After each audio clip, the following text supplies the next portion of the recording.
അപ്പോൾ സാധാരണ പറയാറുണ്ട് ഇപ്പോൾ പോലീസ് പല ഗുണ്ടകളെയും അല്ലെങ്കിൽ ഗുണ്ടകളാകുമ്പോൾ നമുക്ക് നാട്ടിലിപ്പോൾ വലിയ രീതിയിൽ ഗുണ്ടകളെ കൊണ്ട് പൊറുതിമുട്ടിയിരിക്കുക. നാട്ട് വഴിയെ പോകുമ്പോൾ പോലും ചെറിയ പ്രശ്നം ഉണ്ടായാൽ പോലും ആളുകളെ അടിക്കുക, വീട്ടിൽ കയറി അടിക്കുക, തട്ടിക്കൊണ്ടുപോകും, ഇങ്ങനെ സംഭവങ്ങളൊക്കെ ഉണ്ട്. താങ്കൾക്കെതിരെ എന്നെങ്കിലും ഒരു കാപ്പയോ അല്ലെങ്കിൽ ഇത്തരം ഈ ഗുണ്ട ആക്ടുകൾ? അല്ല, ഇവിടെ ആദ്യമായിട്ട് കാപ്പ ചുമത്തിയത് തമ്മൻ ഷാജിനെയും റൂറലിൽ ഞാൻ ആലുവയിലായിരുന്നല്ലോ, അപ്പം എനിക്കുമാണ്. അതായത് ഏത് വർഷം? അത് 2006 സ്റ്റാർട്ട് ചെയ്തത്. ഗുണ്ടാക്ട് 2007 സോറി 2007.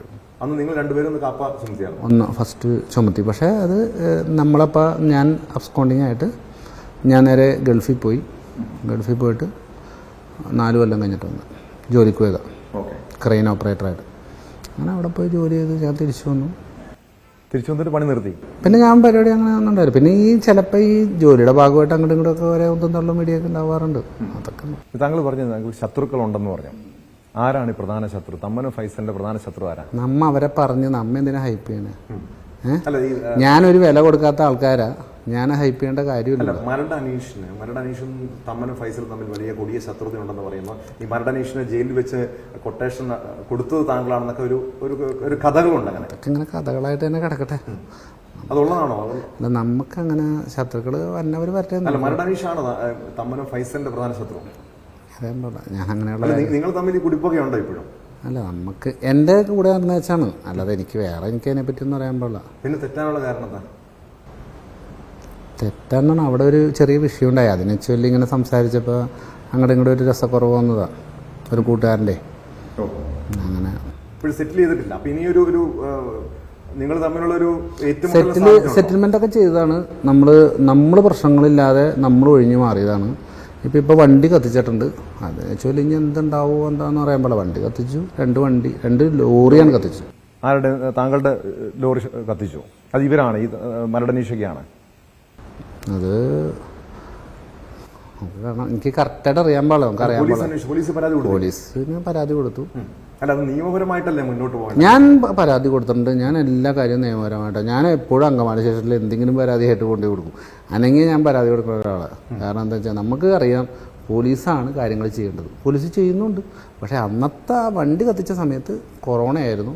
ആ സമയത്ത് പോലീസ് സ്റ്റേഷനിൽ പോലും കയറാനായിട്ട് ഒരു അനുവാദമില്ലാത്തൊരവസ്ഥയായിരുന്നു. ആ സമയത്ത് കത്തിച്ചപ്പോൾ അവരെ വിളിപ്പിക്കുക പോലും ചെയ്യാൻ പറ്റാത്തൊരവസ്ഥയായിരുന്നു. അവരെയും പറഞ്ഞിട്ട് കാര്യമില്ല. അതിന്റെ ഭാഗമായിട്ടാണ് ഈ ജയിലിൽ വെച്ചുള്ള കൊട്ടേഷൻ നടപ്പാക്കിയത്. പ്രശ്നങ്ങൾ അങ്ങനെ നടക്കുകയാണല്ലോ. അതിലിപ്പോൾ അതാരാണെന്ന് ഇപ്പോൾ പറയാൻ പറ്റൂലല്ലോ. ജയിലിൽ ഇപ്പോൾ സംഭവിച്ചു, അതിൽ 2 പേര് പ്രതിയായി. അതിൻ്റെ പിന്നിൽ കുറേ പേരുണ്ടാവും. അപ്പോൾ ഇവൻ്റെ ശത്രുക്കളായിരിക്കും.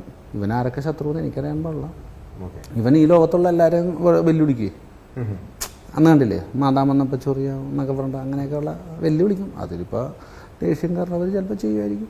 നമുക്കറിയില്ല ഇതിനെപ്പറ്റി. ഇല്ല. അപ്പോൾ തമ്മനും ഫൈസൽ ഈ പണി നിർത്തിയെന്ന് പറയുന്നത് 2020. ഞാൻ പണി നിർത്തിയെന്ന് പറഞ്ഞാൽ ഞാൻ എൻ്റെ കാര്യം നോക്കി കിടക്കുകയാണ് കുറേ നാളുകളായി. ഞാൻ ഈ ജോണിയാൻ്റെ കേസ് ഉണ്ടാവുന്നതിന് 6 കൊല്ലം മുമ്പാണ് എൻ്റെ വീട്ടിൽ കിണർ കുത്താൻ വന്ന ഒരാളായിട്ട് ഇങ്ങനെ വാക്കുകൾക്കുണ്ടായ ഒരു കേസ് 324 എന്ന് പറഞ്ഞ സെക്ഷൻ ഒന്നും തള്ളുണ്ടായത്. അങ്ങനെ ഒരു കേസ് ഉണ്ടായത്. അപ്പോൾ 6 കൊല്ലം മുമ്പ്. അപ്പോൾ ഈ ജോണിയാൻ്റെ കേസിന് 6 കൊല്ലം മുമ്പാണ് ഒരു കേസ് ഉണ്ടായിരുന്നത്. അതിനു മുമ്പ് ഈ പറഞ്ഞ കേസുകളൊക്കെയാണ് ഉണ്ടായത്. അന്ന് ഒരുപാട് കേസുണ്ടായിരുന്നു പണ്ടേ. അത് കൊട്ടേഷൻ്റെ ഭാഗമല്ല, ഈ പറയുന്ന കുടിപ്പകയുടെ ഭാഗമാണ്. കുടിപ്പകയുടെ ഭാഗത്തായിട്ട് അങ്ങോട്ടും ഇങ്ങോട്ടും ഒക്കെ പ്രശ്നങ്ങൾ ഒരുപാടുണ്ടായി. വെട്ടും കുത്തുമൊക്കെ നടന്നു. താങ്കളുടെ തൊഴിലെന്താ? എനിക്ക് വേസ്റ്റിൻ്റെ വണ്ടിയുണ്ട്, ടിപ്പറുണ്ട്, പിന്നെ ഫാദറിൻ്റെ ബിസിനസ്സും കാര്യങ്ങളും ഉണ്ട്, സ്ഥലങ്ങളൊക്കെ വിൽക്കണ പരിപാടികളുണ്ട് ഫാദറിന്. അങ്ങനെ കുഴപ്പമില്ലാതെ സ്വസ്ഥമായിട്ട് ജീവിക്കാം. പിന്നെ ഇത് നിർത്തുക ഈ ഗുണ്ടായുസത്തിന് ഞാൻ ഗുണ്ടായുസത്തിൽ പോകുന്നില്ല. നിങ്ങൾ പറ എവിടെയാണ് ഞാൻ ഗ്യാങ് കൂടി വെള്ളം അടിച്ച് അലമ്പുണ്ടാക്കിയെന്നൊന്ന് പറഞ്ഞേ എന്ന് പറ. ഇവിടെ ഈ 3 കൊല്ലത്തെ കണക്ക് പറ. അങ്ങനെയാണെങ്കിൽ പോലീസ് തന്നെ വിളിപ്പിക്കണമല്ലോ. എവിടെയാണ് ഞാൻ ഉണ്ടാക്കി? 3 കൊല്ലമായിട്ടില്ല. അല്ല 3 കൊല്ലമല്ല, നിങ്ങൾ പറയാന്ന് എപ്പോഴാണ് ഉണ്ടാക്കിയത്? 2021 ഒരു കേസ് ഉണ്ടായല്ലോ. ഞാൻ പറഞ്ഞത് ആ കേസ് ഉണ്ടായതിന് താങ്കൾക്കെതിരെ ചുമത്താനുള്ള വകുപ്പില്ലെന്നാണോ പറയുന്നത്? അതെനിക്കറിയാൻ പാടില്ല. അത് പോലീസിൻ്റെ തീരുമാനമല്ലേ, അവരാണല്ലോ അത് തീരുമാനിക്കണേ. ഞാൻ പറഞ്ഞത് നമ്മൾ അവിടെ ജംഗ്ഷനിൽ പോയി, എൻ്റെ വീട് ആലുവ അങ്കമാലി പുളിയനം എന്ന് പറഞ്ഞ സ്ഥലത്താണ്. ഞാനിപ്പോൾ അവിടെയാണ് താമസിക്കുന്നത്. ഭാര്യ വീട് അവിടെയായതുകൊണ്ട് അങ്ങോട്ട് മാറിയതാണ്. പിന്നെ ജോലിയുടെ ഭാഗമൊക്കെ ആയിട്ട് അങ്ങോട്ട് മാറിയതാണ്. അപ്പോൾ അവിടെ ജംഗ്ഷനിൽ കൂടി നിൽക്കുകയോ അല്ലെങ്കിൽ മറ്റുള്ളവരെ ശല്യം ചെയ്യുകയോ ഒന്നുമില്ല. നമ്മുടെ കാര്യം നോക്കി കിടക്കുന്നു. മനസ്സിലായോ?